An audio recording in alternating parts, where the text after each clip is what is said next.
समोर एक गणनाट्य सादर करत आहोत। आमची गणनाट्य अशी आहे, कुक्कुटनयन रसिक हो। कुक्कुट कुक्कुट म्हणजे सर्वांना माहितच आहे, कोंबडा। इथे बरेचसे लोक जाणकारी आहेत। आणि हा कोंबडा कुक्कुटनयन अर्थात भांग कोंबड्याची हे गणनाट्य आपल्या समोर सादर करत आहोत।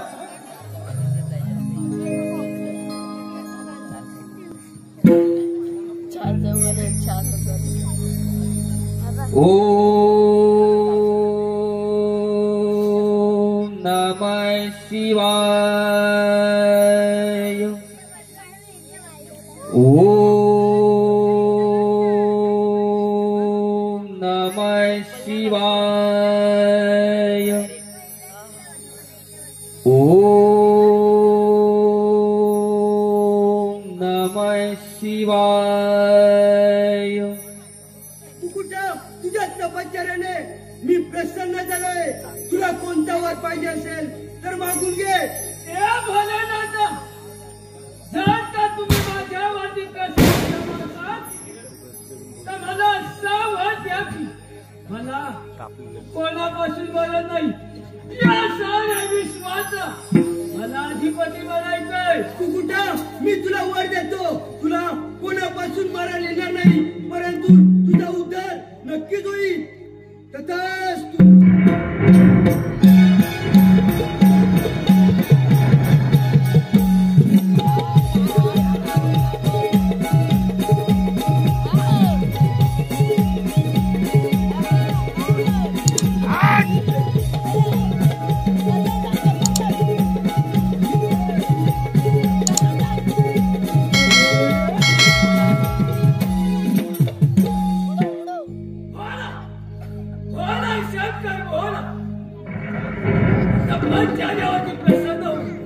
मला वर काय दिला, मला कोणापासून मरण नाही, या साऱ्या विश्वाचा हा कुक्कुट दैत्य अधिपती बनणार।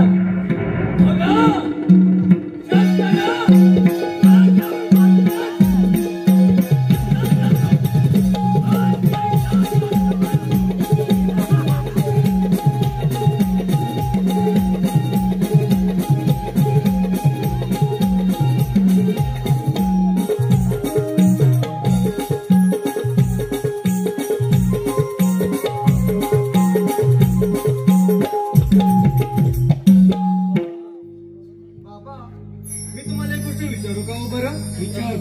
निशब्दपणे विचार। बाबा, गणेशाला चिंतामणी का बरं म्हणतात? बर, गणेशाला चिंतामणी का म्हणतात ते मी सांगतो। ते सिद्ध, मूढ, त्रिशिपद, एकाग्र आणि निरोधक अशा 5 छटा असणारा चित्तेचा निराधार करतो, त्या गणेशाला चिंतामणी म्हणतात। पण बाळ, या विश्वातील सर्व तत्व तू जाणून घेतले। हा थोडासा विचार बाजूला ठेवून या संसार रूपी भवसागरात सर्वसामान्यपणे अशक्य आहे। म्हणजे बाबा, मी काही समजले नाही। नक्की काय बोलायचं आहे तुम्हाला?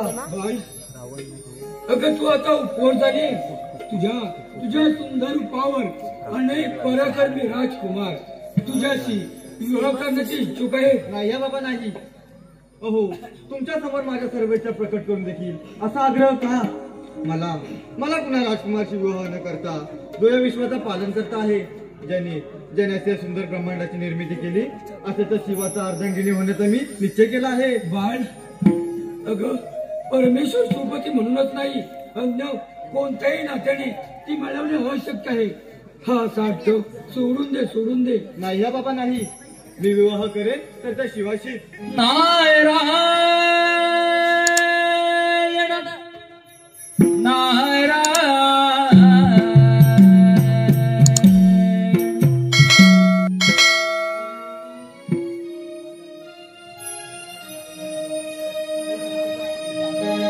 सदैव ही ओठी माझ्या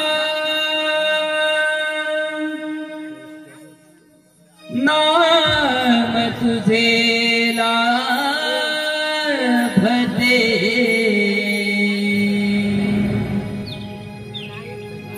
सदैव ही ओठी माझ्या हे नाम तुझे लाभते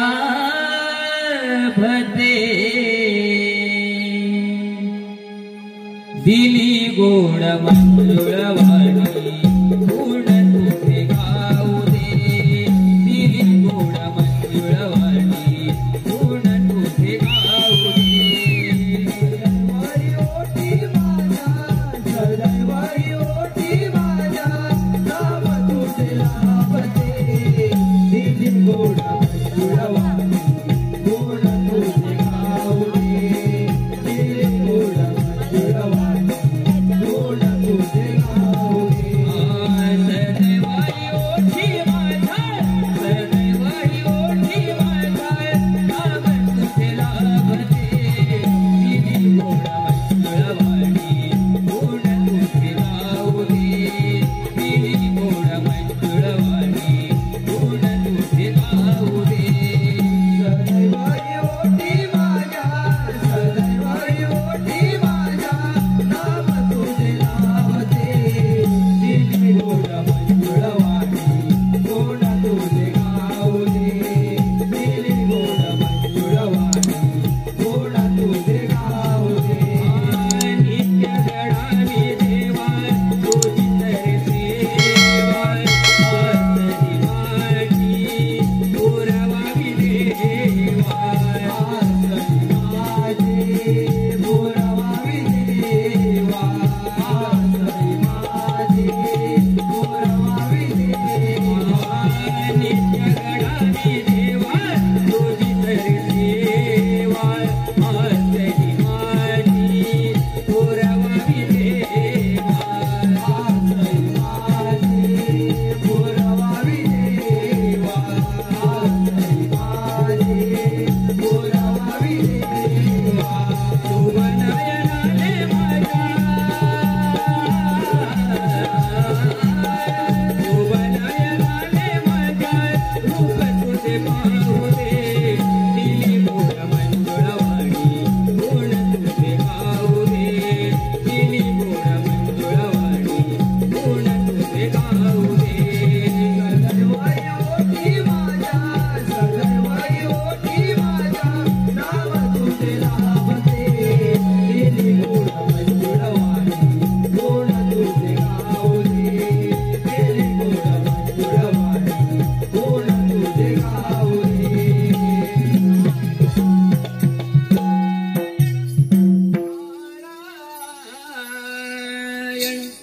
नारायण नारायण या मुनीवर या आपले स्वागत आहे. नारायण नारायण राजन या साऱ्या विश्वात नामाने काहीच अशक्य नाही.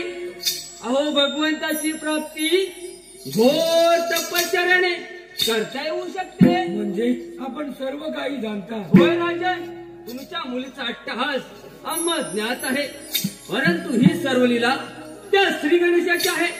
प्रारंभ अचळ आहे परंतु तो मात्र विशंकर हा. सांगा मुनिवर्य त्या शिवाला मिळवण्यासाठी मी कोणतीही तपश्चर्या परीक्षा सर्व काही करण्यास तयार आहे. नारायण नारायण बाज चुक्ती तुला जर का भगवान महादेवांना प्रसन्न करून घ्यावायचे असल्यास तर तुला रोज ओम नमः शिवाय ओम नमः शिवाय हा मंत्र उच्चारावा लागेल. मग तुझ्या मनातील मनोकामना ही पूर्ण होईल. ठीक आहे मुनिवर्य. ठीक आहे राजन येतोच मी.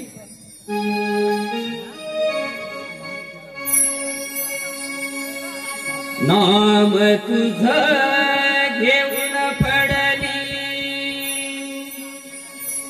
कोरड ओठाला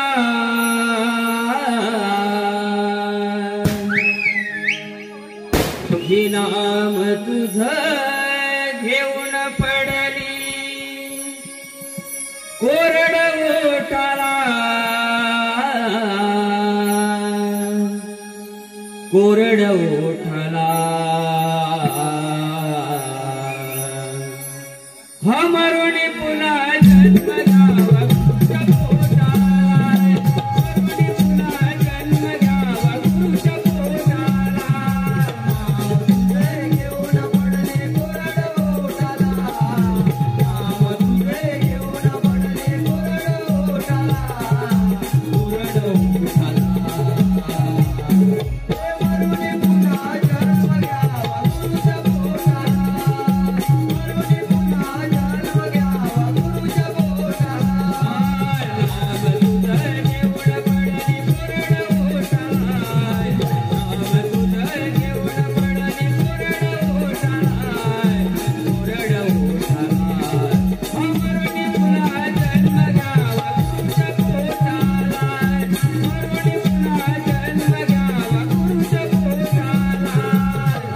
तुझे घेऊन पडले कोरड ओठाला तुझे घेऊन पडले कोरड ओठाला कोरड ओठाला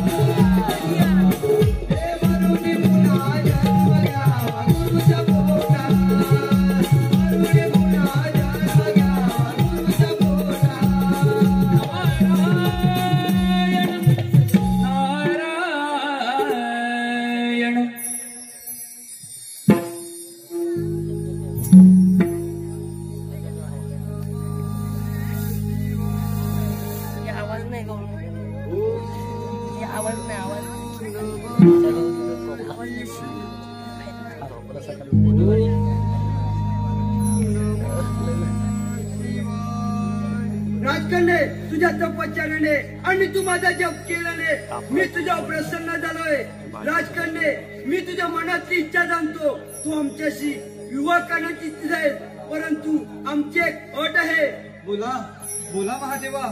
जर का माझा विवाह आपल्याशी होणार असेल तर मला तुमची कोणती एक मान्य आहे. राजकन्या आपला विवाह सोहळा करण्याचे ठरले तर आपला विवाह सोहळा कोणत्या शुभ दिवशी पहाटेच्या पूर्वी व मध्यरात्री झाला पाहिजे. पहाटेनंतर आपला विवाह सोहळा होऊ शकत नाही. ठीक आहे महादेवा. जर का आपला विवाह पहाटेपूर्वी मध्यरात्री होणार असेल तर त्यात मी तयार आहे. तथास्तु.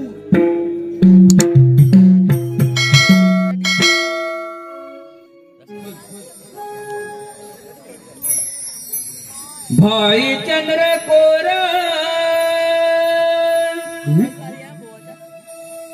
गळ मोतियाचा हार भाई चंद्रकोर गळ मोतियाचा हार त्रिलोक जमले आज यास भेला नाचते मी आज इतर दरबारा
या इंद्र नगरीत आपले स्वागत आहे.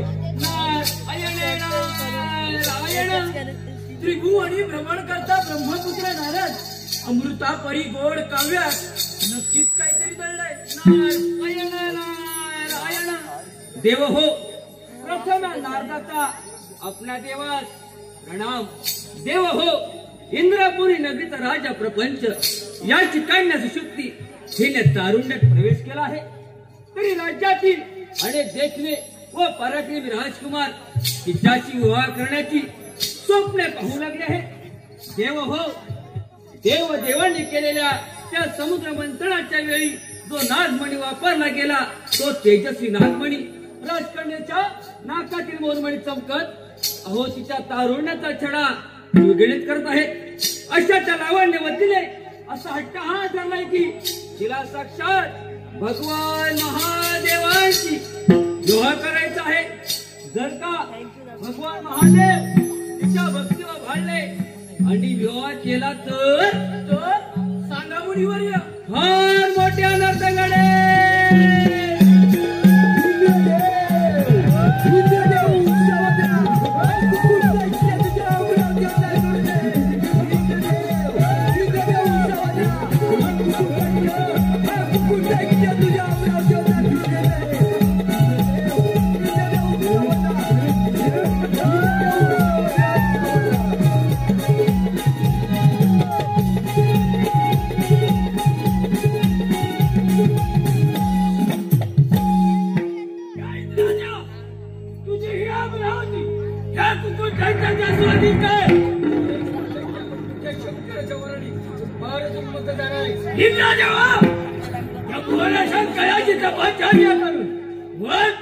करून घेतला आहे. मला कोणापासून मरण नाही. या साऱ्या विश्वाचा हा कुकुट दैत्य आधीपासून आणला. अरे हे कुकुटांच्या देवाच्या मार्गातून बाजूला हो, नाही तर तुझ्या मनाला आहे. बस करा तुमचं हे तत्वज्ञान. हे ऐकायची गरज नाही. देव हो, जर का या कुकुट दैत्याचं ऐकलं नाही तर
परंतु ही सर्व लीला त्या श्री गणेशाची आहे.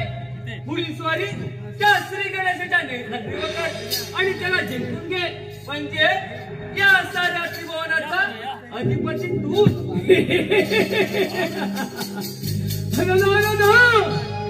साधा देव ह्या कुकुट दैत्याच्या युद्धातून पळून गेले आणि माझ्याशी युद्ध कोण करणार?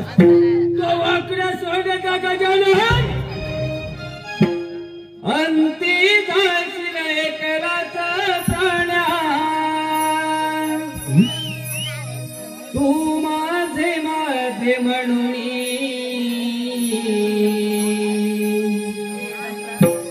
अंती जाशील एकलाचा प्राण्या.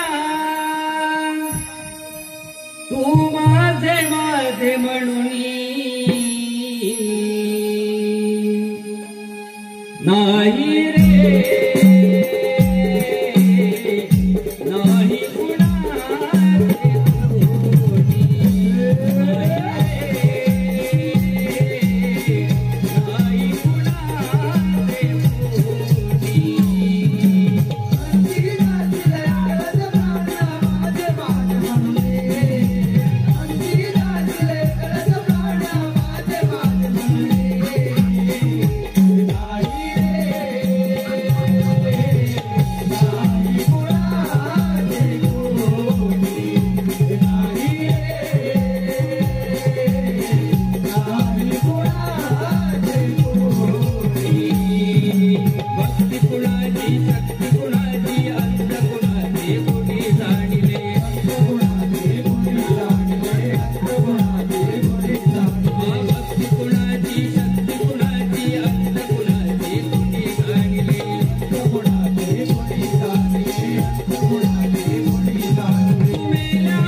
युद्धातून पळून गेले आणि माझ्याशी युद्ध कोण करणार?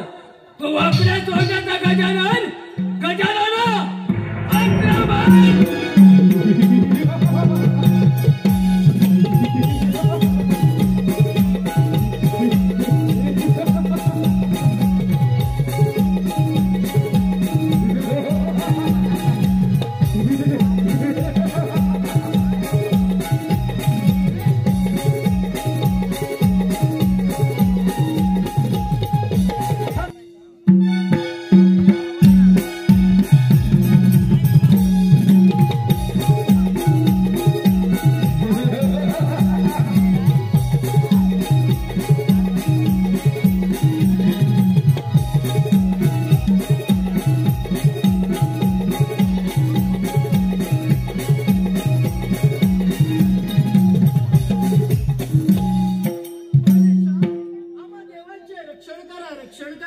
देव, घाबरण्याचं कारण काहीच नाही. ही लीला माझी आहे.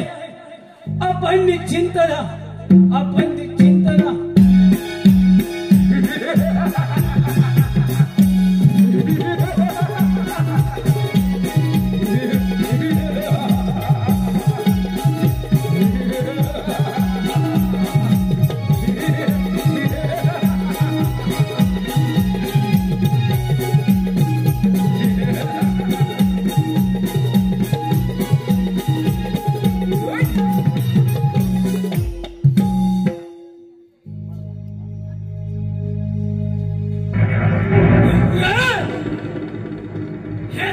देव इथपर्यंत येऊन पोहोचले काय?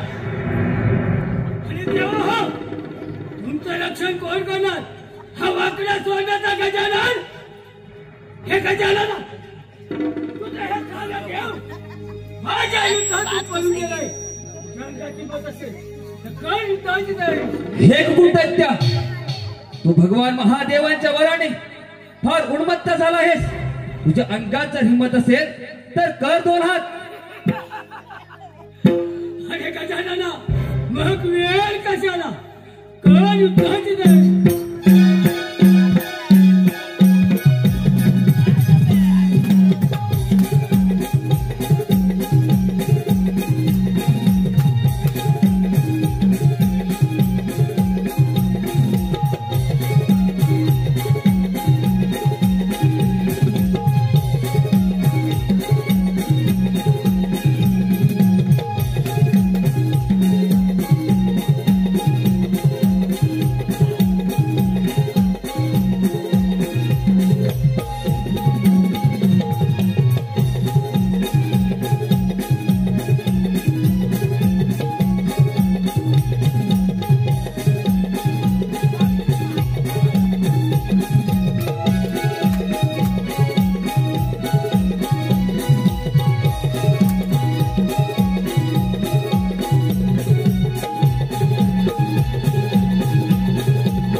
हे कुंटत्या, तू दैत्य कुळात जन्म घेऊन मला शरण आलास. तुझ्या हातून माझं एक अवतार कार्य होणार आहे. माझी आज्ञा म्हणून तू एक काम कर. गणेश, असं कोणतं काम आहे? हे काम आनंदाने करण्यास तयार आहे. हे कुंटत्या, इंद्रावती नगरीचा राजा प्रपंच याची कन्या सुषुप्ती तिच्या भक्तीवर प्रसन्न होऊन देवादिदेव महादेवानी एका भल्या मध्यरात्री पहाटेच्या पूर्वी शुभ मुहूर्तावर विवाह करण्याचे ठरविले आहे. तरी तो तुझे कोंबड्याचे खरे रूप घेऊन अवेळी पाठ होण्यापूर्वीच आरवावे. पहाट झाली आणि आता विवाह होणे शक्य नाही असे समजून सुषुप्ती आणि महादेवांचा विवाह थांबेल. हे काम केल्यास तुझा उद्धार होईल. यापुढे सर्व लोकी पहाटे तुझ्या बांग्याने जागे होऊन जीवनाचा दिनक्रम चालेल. येणारी सकाळ व येणारा नवीन दिवस तुझ्या सुमधुर आवाजाने कार्यरत होईल. तथास्तु तथास्तु तथास्तु. रसिक हो कुकुड दैत्य शंकराच्या वराने उन्मत्त होऊन सर्व देव गणांमध्ये हाकार करीत असता शेवटी त्याला विश्वाधिपती गणेशाला शरण यावे लागले. आता पाहूया गणेशाने केलेल्या उद्धाराने हा कुकुड दैत्य कशा प्रकारे आपल्या बागेने भगवान महादेव व राजा प्रपंचाची राजकन्या सुषुप्ती यांचा विवाह थांबवतो आणि सर्व लोकी आपल्या बागेने लोकांचा दिनक्रम चालू करतो. चला तर पाहूया कथा महादेवांच्या विवाहाची आणि बाग कोंबड्याची. कथा महादेवांच्या विवाहाची आणि बाग कोंबड्याची.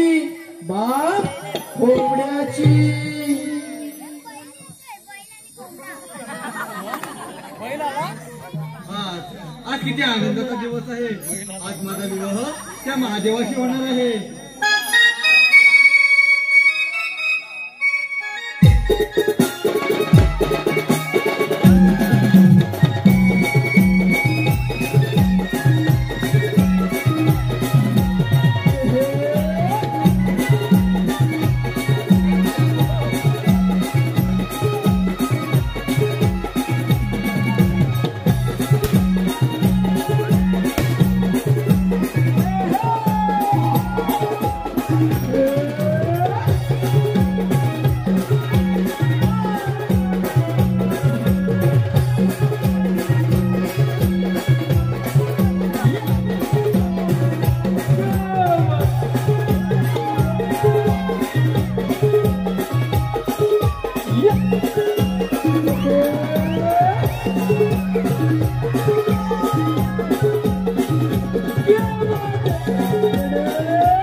त्या कोंबड्याच्या वांगेने पहाट झाली.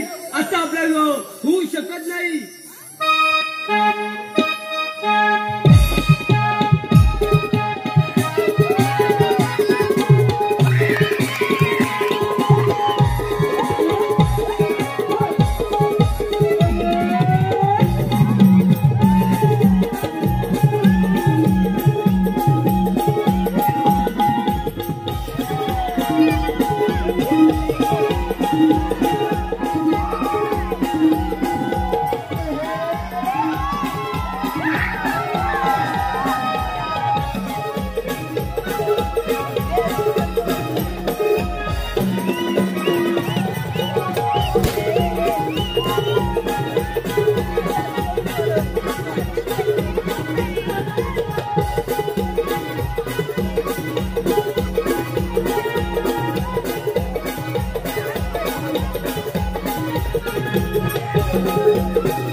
ठीक आहे महादेवा, हा तुम्ही सर्व देवमंडळी कट रचला हवा, परंतु जरी आपला विवाह झाला नाही तरी मी मनाने मात्र तुमच्याशी समर्पित आहे.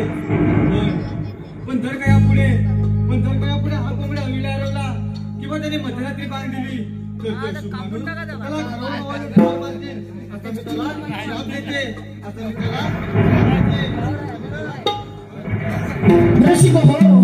रसिक हो, कुकुड दैत्य कोंबड्याच्या मूळ रूपात येऊन अवेळी बांध देतो आणि अशाने भगवान महादेव व राजकन्या शिशुप्ती यांचा विवाह थांबतो आणि अशाने पृथ्वीवरील फार मोठा अनर्थ टळतो आणि अशाने घडले ते कुकुटायन अर्थात बाण